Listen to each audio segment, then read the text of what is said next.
Bonjour mes chers amis, nous sommes samedi et comme tous les week-ends, donc je vous fais une vidéo concernant des actualités que j'ai trouvées importantes et qui ne sont pas relayées dans nos médias en France concernant l'Ukraine. Première actualité, je suis tombée sur un reportage, une vidéo de quelques minutes, pensant que c'était un fake. Je l'ai cherché et recherché et je l'ai retrouvé à plusieurs endroits avec effectivement le fait qu'elle est authentifiée. Il s'agit d'une vidéo qui montre un jeune adolescent de 16 ans de Kherson, en territoire occupé, qui a été repéré par les Russes, car ce jeune Ukrainien, dans sa catégorie, est un champion de sambo, le sambo étant le sport de combat des Spetsnaz. Mais il n'est pas le seul. Il faut savoir que la Russie, maintenant, dans les territoires occupés, c'est barbare, c'est terroriste, c'est génocidaire, toque à l'entrée des maisons ou force l'entrée des maisons et s'empare des adolescents ukrainiens, filles comme garçons, pour les envoyer soi-disant en camp de loisirs. Or, au final, il s'agit de camps de redressement et des camps militaires pour former ces jeunes à combattre l'Ukraine, leurs propres compatriotes, sur les terres occupées de l'Ukraine par la Russie. Certains sont même repérés et envoyés carrément dans les cadets de l'armée russe pour être russifiés et par conséquent servir ensuite de chair à canon face à leurs compatriotes.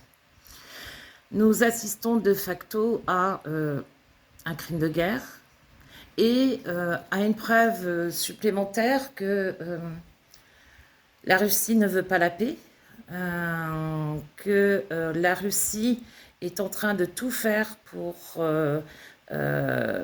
mettre à mal l'identité ukrainienne, et c'est un génocide. Une nouvelle fois, ce sont des enfants qui sont touchés, parce que même s'ils sont adolescents sur le plan international et même de façon globale, ce sont des enfants. Donc ce sont encore des enfants qui ont été volés par la Russie et qui vont être sacrifiés comme chair à canon. Autre information, il s'avère qu'un fermier était très connu en Ukraine pour avoir descendu de nombreux drones russes et avoir déminé de nombreux champs dans les campagnes ukrainiennes. Hier, il est décédé suite à une attaque d'un drone qui, cette fois-ci, est parvenu à l'atteindre.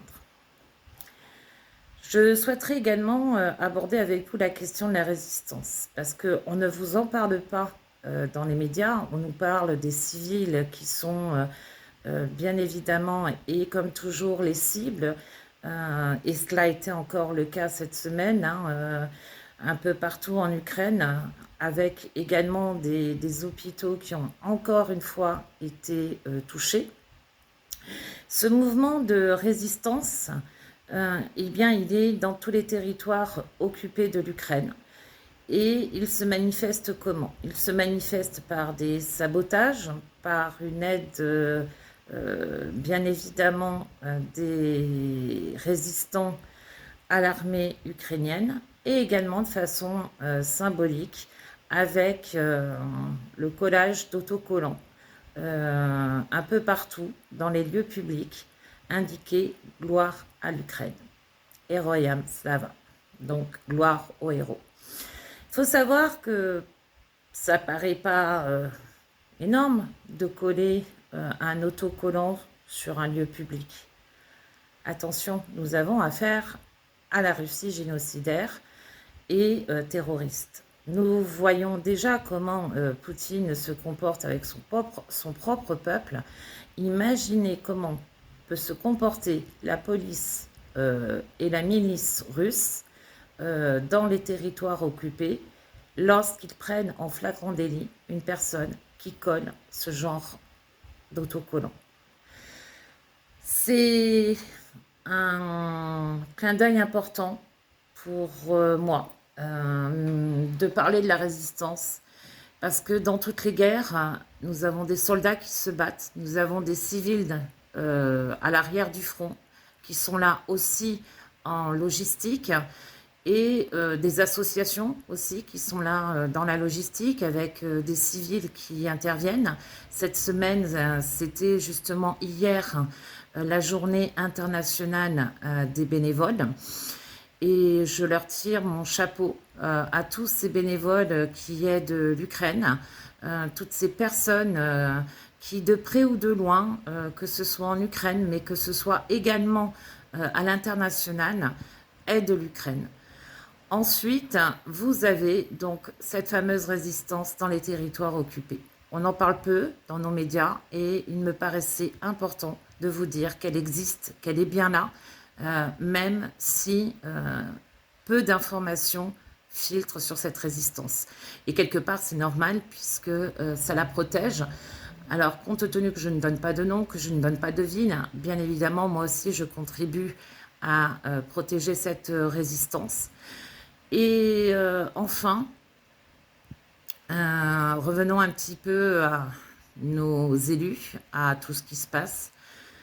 Je commence à comprendre de plus en plus le désespoir quelque part du président Zelensky, qui a une patience d'ange avec toute la communauté occidentale, qui a une patience d'ange avec Trump, qui a une patience d'ange avec donc le groupe des volontaires.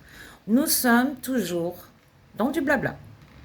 Nous sommes toujours dans de la parole et aucune décision, aucune action concrète n'est prise. Je le répéterai jusqu'au bout et je vous invite également à signer cette pétition qui circule aujourd'hui au niveau international pour que le ciel ukrainien soit protégé au même titre que le ciel israélien peut l'être lorsqu'il est attaqué par l'Iran, par le Hamas et par les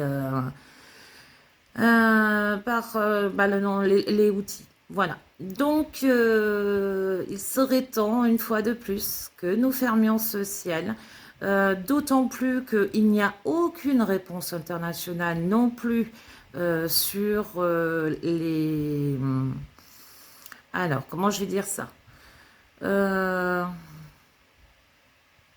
les tests que mène la Russie pour savoir s'il va y avoir une réponse. Alors, en Estonie, il y a encore des drones qui sont passés. En Pologne, de même. Et bien évidemment, il n'y a eu aucune réponse internationale concernant le fait que des consulats, et notamment le consulat européen, a été touché. Aucun déclenchement de l'article 5, sachant que des drones russes sont en train d'espionner donc l'affrètement des pièces militaires pour l'Ukraine. Voilà, nous demeurons passifs, nous demeurons ce que j'appellerais des lopettes, car franchement, le peuple ukrainien a vraiment besoin autre chose que des paroles, il a vraiment besoin d'un soutien, et ce soutien, malheureusement, oui, il est prévu, mais il est prévu après un cessez-le-feu. Qui veut croire à un cessez-le-feu ? Qui veut croire à le fait que la paix va être signée par Poutine ? Que nini, nous savons très bien que Poutine se sert de toutes les armes possibles et inimaginables dans la diplomatie internationale pour bien évidemment continuer sa guerre, sachant que par ailleurs, en Chine, les BRICS se sont regroupés et on a bien vu également que la Chine, au-delà de la Corée, ça c'était officiel, soutient donc Poutine dans sa croisade contre l'Occident, contre l'OTAN. Et il serait temps également que nous agissions par des sanctions contre la Chine, contre l'Inde, pour justement nous aussi sanctionner les proxys de la Russie et pas simplement la Russie. Il est temps que nous soyons forts, que nous agissions. Et comme toujours, j'ai une pensée pour tous les Ukrainiens, pour tous les soldats, pour la résistance. Slava Ukraini, Heroyam Slava, Slava Nazi, Smert Vore, Slava Ukraini, Ukraini Ponaduse.